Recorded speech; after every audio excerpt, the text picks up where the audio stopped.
next speaker will be Professor Irina Filatova, an emeritus professor at UKZN, honorary professor at UCT. She studied and taught African history in Russia and South Africa, and has published widely on African history and history of the ties between Russia and South Africa. Over to you, Irina. Thank you very much, George. Let me just adjust my right.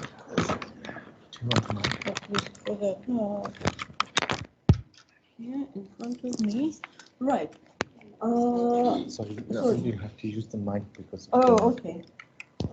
Right. First of all, I apologize for being late.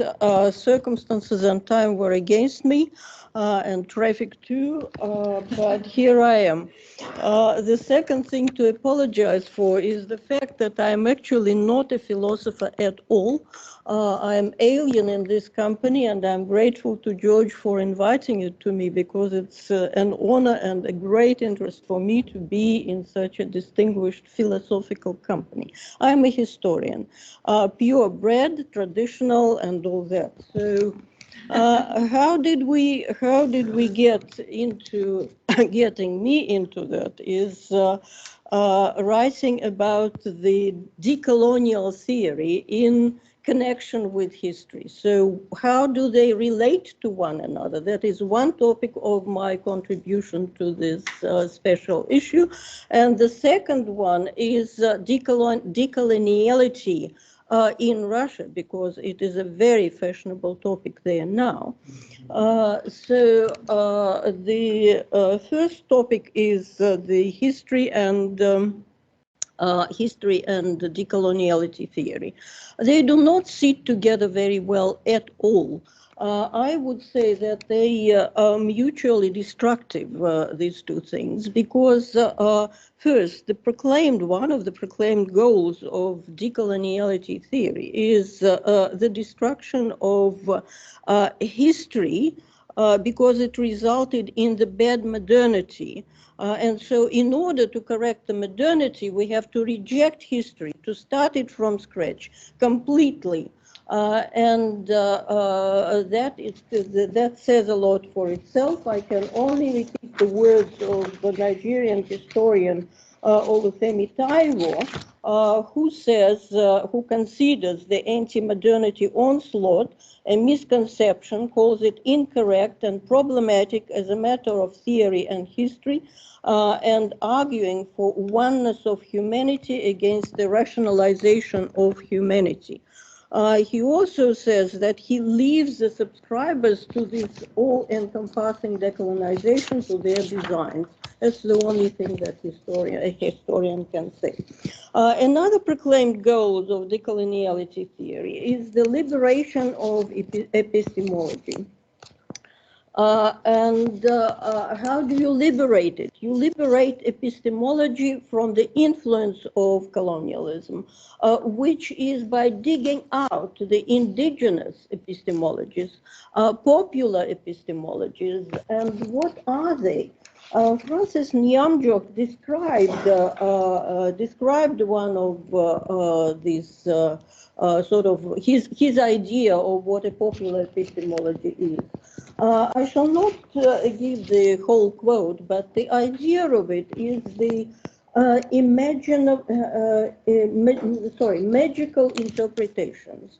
So magical interpretations as a method of history as an academic discipline just does not work. They do not work together at all. If you start with magical explanations and imaginations, then history is dead, or if you think historically, then magical imaginations are dead.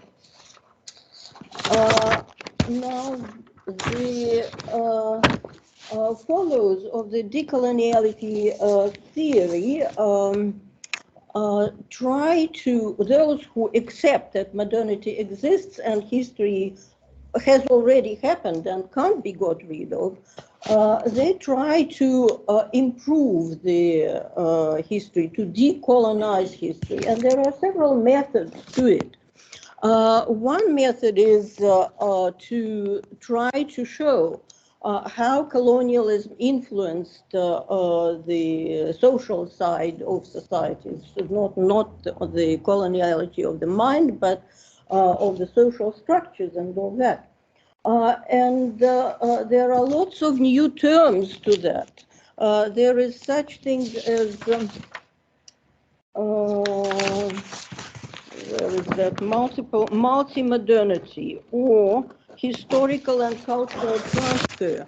Actually, historians dealt with it for quite a while. There's nothing new in such approaches. Multi-modernity is just an ordinary thing which allows several narratives about an event or about a phenomena and so on.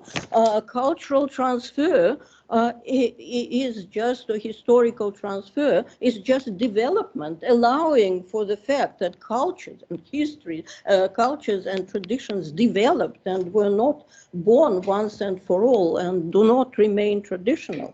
So nothing new there. But for me personally, the most dangerous thing for history is trying to dig the traditional cultures, trying to dig out the deep layers of traditional cultures which are buried somewhere before colonialism. That means that actually the followers of decoloniality theory reject the historicity of African societies or any colonized societies. They were ahistorical because if there is this core tradition, core culture, which remained immutable and characteristic of only this particular society and not any other, then there is no history. This is exactly what the colonialist theories ran. This returns us to the ideas of Bronislaw Malinowski and his colonial anthropologists, and even they were not already satisfied with what they were doing and trying to find out. If you look at Monica Wilson, she was trying to find how things become. And that is already recognizing that there was history, there was no traditional core. So that is, to me, the most dangerous thing, because the narrative of the core tradition, core history, if I have an extra minute, I can just tell you that in 1992, there was a conference on ethnicity, ethnic identity in Pietermaritzburg, in which I participated. And every single speaker, because of what apartheid was and denouncing apartheid, they were saying that there is no such a thing as ethnic identity. It is all invented, it is all sort of imposed, etc., etc. Okay, I presented a paper in which I said that no, ethnic identities exist and that they are accumulated history, actually. If you have an accumulated history, you ultimately get some ethnic identity. That has provoked a very unpleasant reaction on the part of the then predominant Marxist tradition. I was denounced by Shula Marx in person, who accused me of being a primordialist, essentialist, etc., etc. So now everything is absolutely the opposite, and we are just saying no, no, no, no, no. These essential cultures exist, and they are very important. So that is the part about history and decoloniality theory. Why Russia? It seems an absolutely frivolous connection, but decoloniality theory is not only fashionable in Russia now. The denunciations of colonialism of the mind in Russia started as early as 18th century. I will not go into it, but the resurgence of this anti-colonial thought, and this is important, started resurgence happened in the 1920s after the revolution, after the Bolshevik Revolution. And it was born among the Russian emigres in Europe who found themselves in sort of situation in which African intellectuals find themselves in Europe and where this decoloniality of the mind starts. So the Russian intellectuals thought that Russia was under the onslaught of Westernism, because of course Bolsheviks were Westerners, so they saw their task in preserving their culture, preserving traditionality for the future when there would be no Bolsheviks and no revolutions and no nothing. So it was basically a very conservative movement, not as it is thought today as a revolutionary movement. It was a right-wing, essentialist, etc. So now their hour has gone. They are very fashionable in Russia at the moment, and the contemporary Russian philosophers took it on board, took their theories on board, and Putin quotes them very, very often, and this creates a foundation for what Russia is doing today. Eurasianism is one of the greatest ideas at the head of the Russian elite now, and it allows it to behave, allows Russia to behave as it does at the moment. So I shall stop here. Thank you.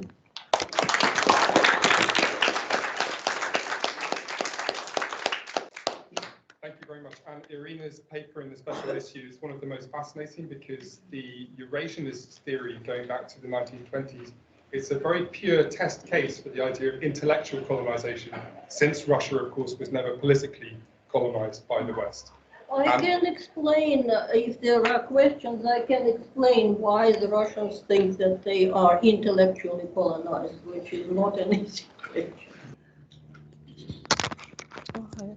The decoloniality thought in Russia now, it's very far from unique. It's all over the world. The decoloniality ideas, and they are all political ideas, not necessarily academic ideas. The Poles have their own, the Azeris have their own. It's all over Eastern Europe, the Hungarians, the Bulgarians, and so on and so on. It's the resurgence of nationalisms which are connected in many countries with decoloniality. In the countries which were formerly dependent on the Soviet Union or part of the Soviet Union, this idea of decoloniality or decolonization of the mind is firmly connected with the need to de-Sovietize and to de-Russifize.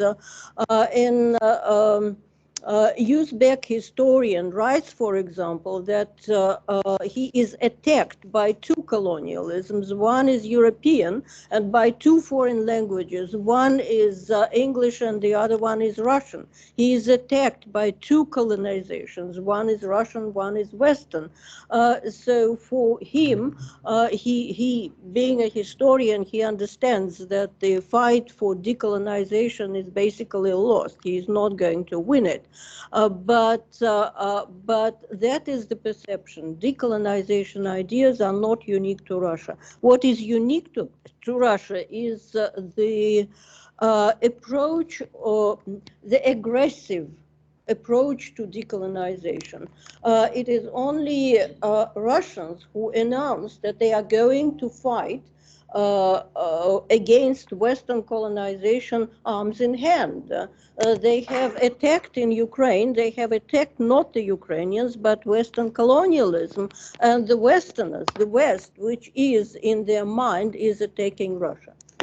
So,